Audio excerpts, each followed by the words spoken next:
Good afternoon. This is John Ondrick from Mortgage Scholars. I'm owner and president, and we've been around for about 9 years.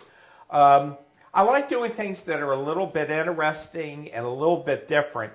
And this is only going to last for a couple minutes, but this is one of the most interesting things that subjects that we're going to talk about. And this is one of the most unusual people in the country. He may be unique. Probably there's somebody somewhere, but he may well be unique. And only now are some of the news organizations starting to kind of catch on to all this. This is my good friend and next door neighbor, Otis Lloyd. Otis lives on Mill Street in Cambridge, Maryland. How old are you? You're what, 84, 85? 85 years 105? 85 years old. Mm-hmm. Okay. I'm going to tell you what's so interesting about Otis in a minute.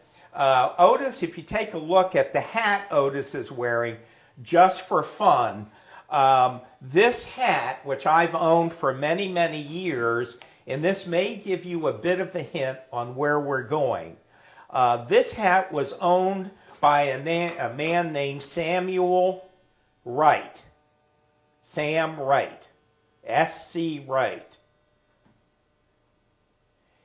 And what is so unusual about him is that this is his actual hat. He did not wear it during the Civil War. This was called the slouch hat. And you'll see on top of here it says GAR for the Grand Army of the Republic. And then there's a side infantry unit here. Sam was a sergeant in the Civil War. And what made him so interesting is the fact that he was among quite a few people that won the Congressional Medal of Honor. Now, the Congressional Medal of Honor in the old days was very unlike today. It was easier to, in quotes, win. And as a matter of fact, if history serves me right, and I know it does, there was actually a whole unit that was awarded the Congressional Medal of Honor. Well, sometime in the early 1910s, I think it was really 1915, there was a commission that was formed. And this commission went over everyone. People had to submit paperwork, and they vetted all these. They realized they had made a horrible mistake, and the Congressional Medal of Honor was going to be the highest award that our country's ever had. And because of that, they ended up cutting a huge amount of people out of this, but not him. And what is interesting about him is the fact that all of you have heard about Antietam, which was took place in Maryland. It was called, I'm trying to think what it was called. It was Antietam for the North, and the South had a different name, Shiloh. Am I right? Yeah. But the thing about it is, it was more people were killed in 1 hour when this battle started than any other battle that America has been in. It was absolutely horrific, and nothing was more horrific than what is called Bloody Lane. And you hear it Bloody Ridge too. And I'm sure you remember from years ago. And Bloody Lane was when the northern troops were ordered over a ridge up to take a fence line that obscured the fighting that was going on. And one unit had gone up in front, and they were off to the left. And then they sent these troops up, and the first group of troops got slaughtered. So bad that in the accounts that are here, the bodies were actually embedded into the fence. The people weren't left. They were just, they became part of the fence. And that's how bad it was, and why they called it Bloody Lane.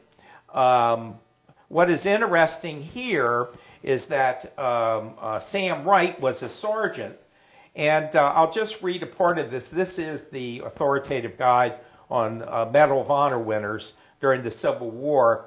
It says, during his service in the War of the Rebellion, participated in 30 battles.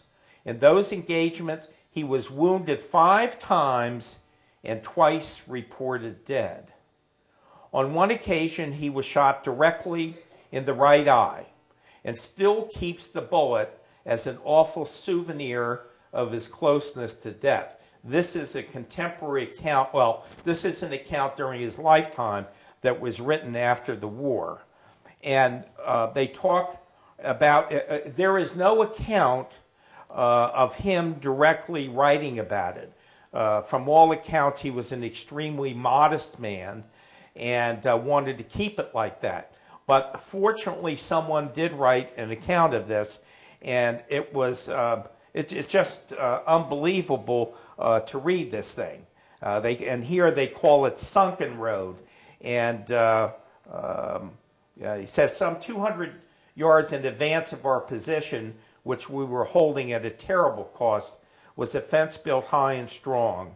The troops in advance had tried to scale the fence and reform under the hell of fire. They were actually torn in shreds and wedged into the fence. And then they were called for volunteers to go up there, and these were the first group was kind of stupid because they didn't know what was going on.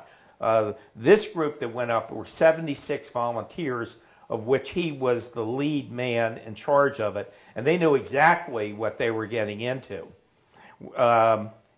Anyway, well, I don't think I'm going to read it all because it's called Sunken Road, Bloody Lane. Anybody who's even a minor student of the Civil War will understand what this one's about. Anyway, so I just thought it would be fun to have Otis wear this, because you can take it off now if you want. But I thought it would be fun. Here's some water for you, too, if you want some water. I thought it would be fun because there is a tenuous and tangential connection here, but one that is incredibly interesting and one that you're going to have a hard time believing today. But let me go back and start to talk to Otis now. And let me ask you, Otis, tell me a little bit about your dad. Don't give it away as far as too early in his life. Let's not use a date. Mm-hmm. But tell me about your dad from, let's say, a teenager growing up mm-hmm. until he had you. Well, my father... and what was his name? Huh? What was your dad's name? It was the same as mine, Otis Sterling Lloyd. Now, he was known locally as Captain Lloyd, probably because he made his living off the water. He owned 2 pile driving rigs, one floating, and he had used those during my early life. In fact, he had those rigs up until the time that he died. And he built a lot of, early on, he built a lot of steamboat wharves and bridges around the area. What area? That is Wycomico, Somerset, Dorchester County. It's all in Maryland on the eastern shore. Just that area of Maryland. Many of the bridges during that period, this was in the 20s and 30s, were built of wood. There were not very many paved country roads at that time. Most all of the roads were just old sandy roads. And my father was able to build these bridges. He didn't do any concrete work. That was all subcontracted. The bridges, of course, didn't last because they were wood, And after the roads were paved, the state switched over to concrete bridges.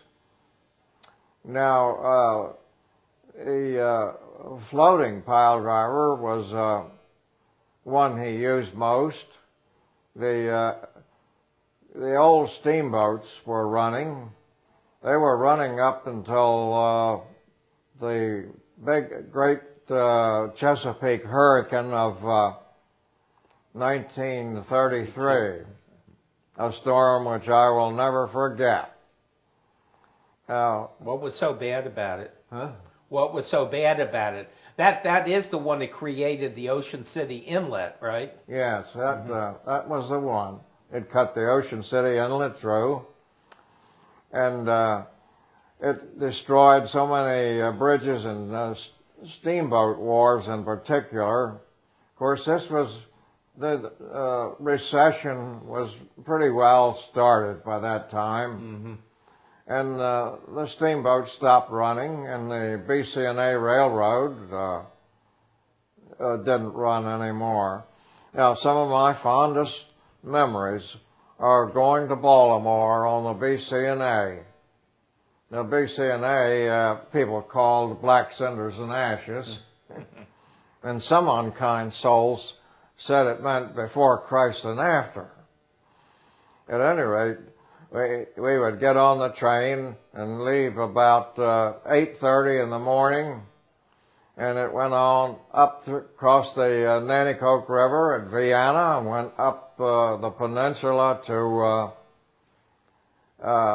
Denton, and then over to Kent Island to Love Point, arriving at Love Point just a bit before noon. And there where you would transfer to the steamboat. The steamboat carried you to Baltimore. You arrived in Baltimore, I guess about nearly 2 o'clock. And I enjoyed it all. Now the old the railroad was constructed. The BC&A line was constructed in the 1890s, and they had all 1890s rolling stock. The passenger cars were wood, and they had the open platforms front and rear, just like you see in the cowboy movies today. But I really enjoyed it. I enjoyed especially the boat trip. Entering Baltimore Harbor, there were all these tugboats running around the harbor with barges in tow, and there were the sounds of all the usual sounds that you would hear in some of the pictures of that period. They were the steamboat whistles and the real deep-throated whistles of the ocean steamers. Most of the old freight steamers there were tramp steamers. They were called that because they were running all over the world. They would pick up a cargo wherever they could, and they would carry it wherever the cargo was scheduled to go. They were usually what they call the old three-island tramps. They weren't very large. They couldn't have been over 8 or 10,000 tons displacement.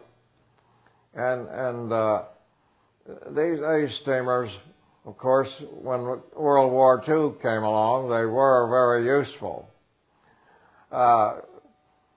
This is something I really got to see. Now, my mother was from Baltimore. She was from an old German family. In fact, she could speak German, and when she was young, she went to German school, she and her brothers and sisters. But she didn't teach me very much German. That was a mistake. Parents should teach their children to speak any language that they can. In German, they call it the Muttersprache, the mother tongue. Yes. We were up there. My father, we would usually go to Baltimore once every year. My father would go up mostly as a business trip, where he would buy supplies for his business. And we happened to be up there on August 23rd, 1933. We were due to come home that day, and it was raining and blowing so hard that my father said, he can't drive in this. He had driven his car around the head of the bay this time. My mother didn't like the boat trips. She had the feeling that anything that was a boat was about to sink. So he made a telephone call to one of his men in Salisbury, and they told him that the storm was going on, but they had secured the floating pile driver, and everything was all right. And so that he was very, very lucky that during that storm he didn't lose his equipment. The land driver had just finished a bridge across Naylor's Branch and had been moved up to higher land. The spot where it had been washed away. The paper that night, sensational papers, came out with a story, Salisbury believed wiped off the map. Well, my mother started to cry. We don't have a home anymore. She said, but my father said, no, I don't believe that. But the storm had been so bad, it had cut off all communications with a lot of the outlying communities all around